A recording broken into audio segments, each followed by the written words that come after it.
അജയ വാ.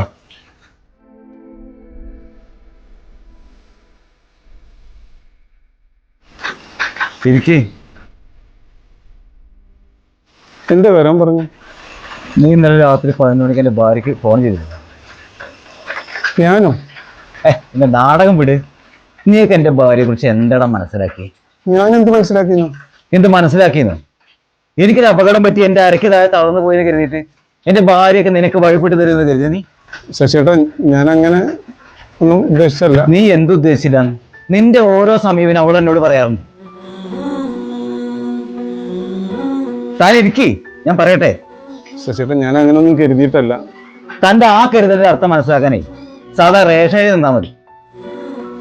തന്നെ പോലത്തെ ആളുകൾക്ക് ചില ധാരണ ഉണ്ട്.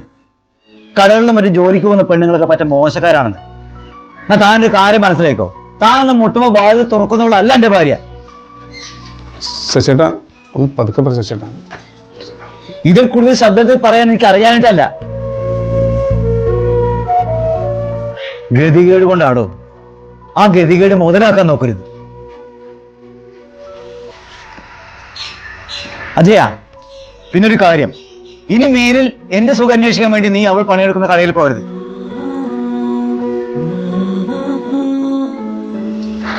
അജയ, എൻ്റെ ഈ അവസ്ഥ നാളെ ആർക്കും സംഭവിക്കാം. അത് ഓർത്താ നന്ന്. സോറി ശശിയേട്ടാ.